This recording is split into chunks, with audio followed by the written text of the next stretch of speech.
Samal Island. Tingnan niyo po mga kaibigan. Magandang araw, magandang gabi po, magandang hapon. Luzon, Visayas, Mindanao. Ang ganda ng Samal.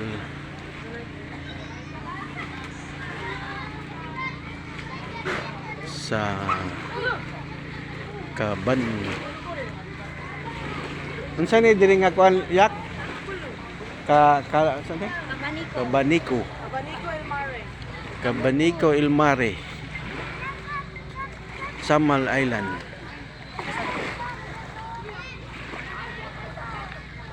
Grabe mga kabro, mga kapatid. Ang laki ng Cabanico. Ang ganda, ang lawak. Napakalinis.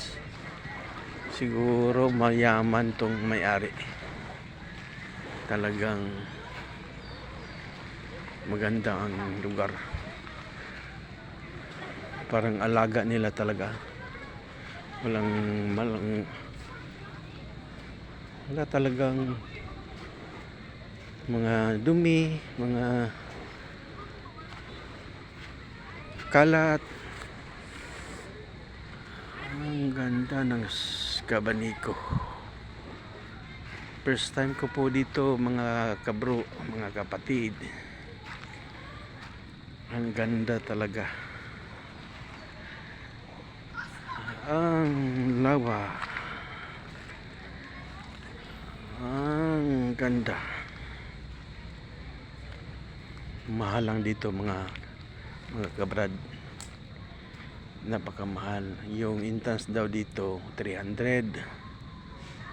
Tapos per head yan 300. At saka room nila good for 8,000 per night. Overnight na yan. At saka meron din good for 4,000.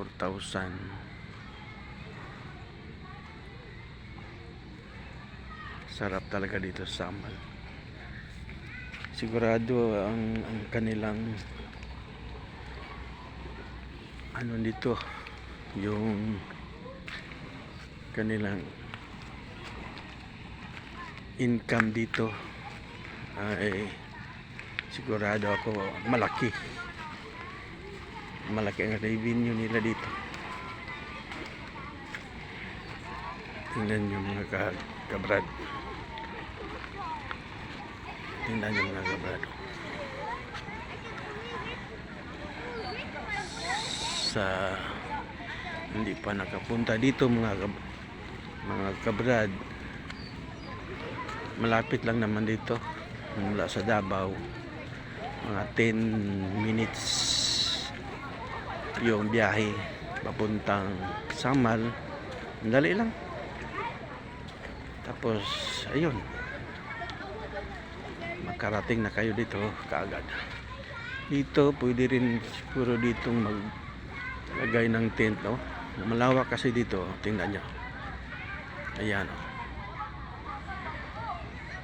Napakalawak dito.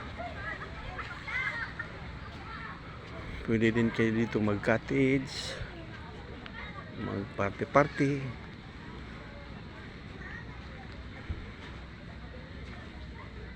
Talagang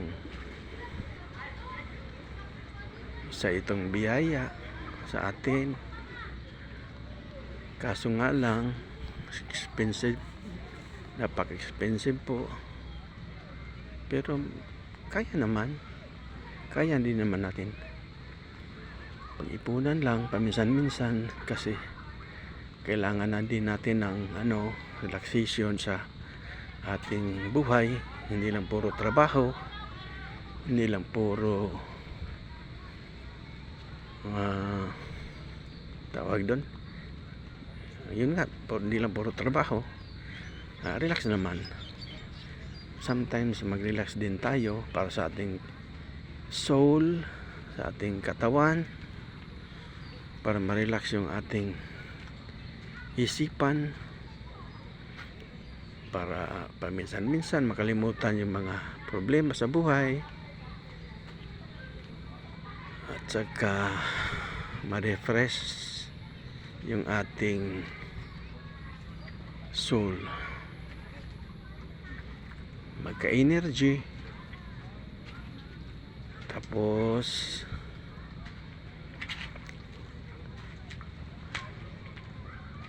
malimutan minsan yung mga problema. Ayan, pwede din dito. Tingnan yung mga kabrad. Ayan o, meron ding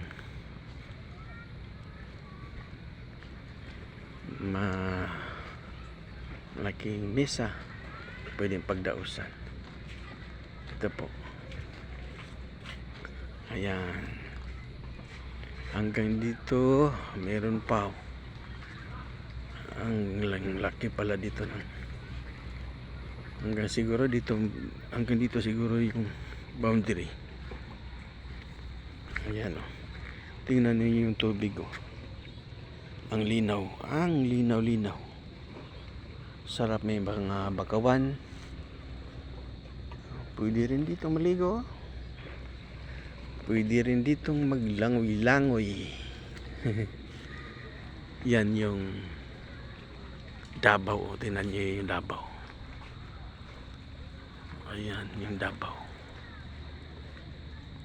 Yan. Napakalapit lang ng Davao. Siguro sa mga Olympian swimmer, kaya siguro itong languyin mula Davao hanggang dito sa Samal, kaya siguro. Lapit lang, 10 minutes lang yung biyahe. Yan yung mga bakawan, ang dami yun. Dito iba na siguro may-ari dito, iba na siguro itong resorts na ito. Hindi ko lang alam kung anong pangalan. Ang oras nga pala ngayon ay, tingnan ko po muna, 6:01. Magkagabi na po. Ayan, ang hawak dito. Siguro pwedeng mag-tent dito ay. Kasi siguro dito mga 20 tent kaya.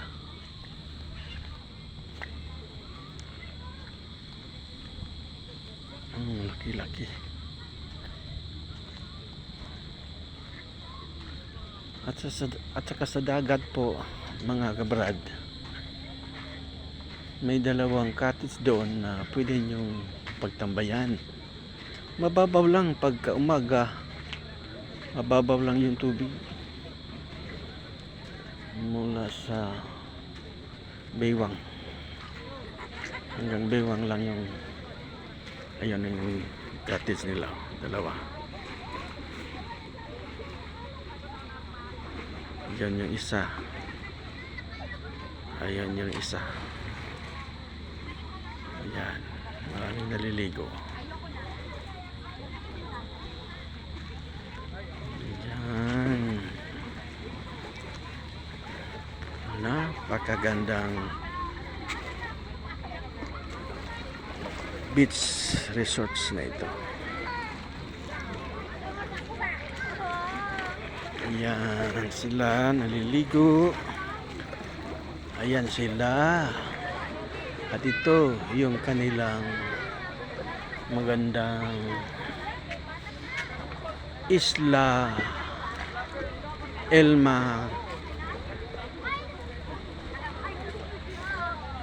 Isla. Ang pangalan pala dito ng may-ari ay Elma.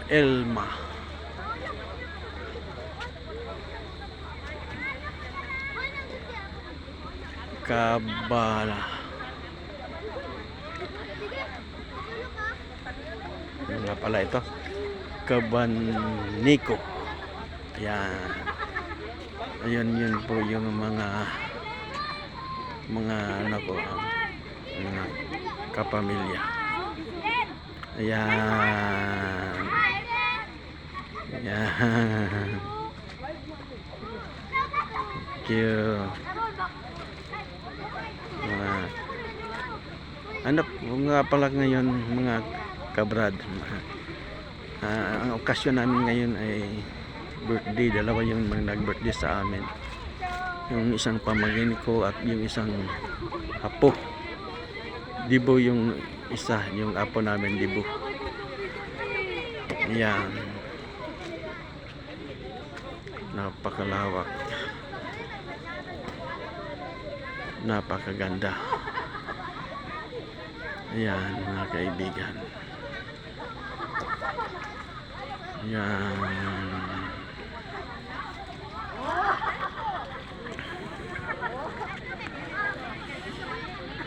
Sa mga hindi pa po nakapunta dito, punta na po kayo. Ang entrance po dito is 300 pesos per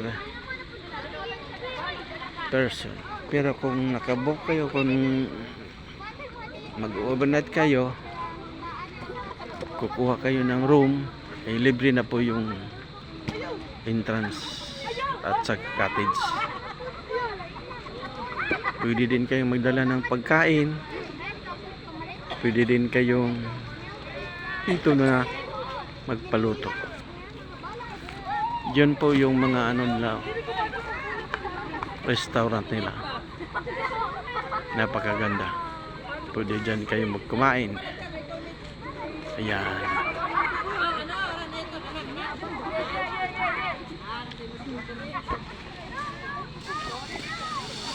Sa mga hindi pa nakapunta dito, ang lugar nga pa lang ito ay Samal Island, Elma Cabanico Beach Resorts. Ayan, ang ganda.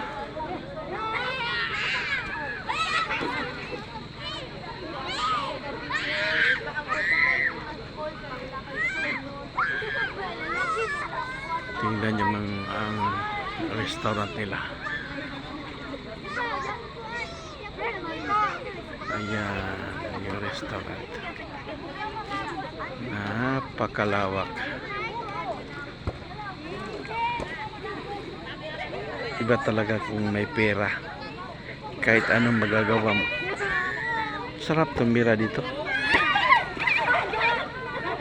Malamig, walang pollution.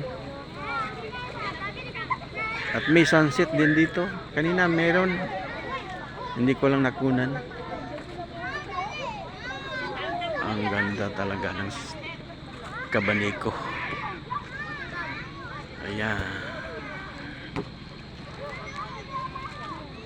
Hanggang dito na lang po. Bye bye. God bless you all. Sana'y nasa mabuting kalagayan kayo. At magandang buhay. Bye bye po.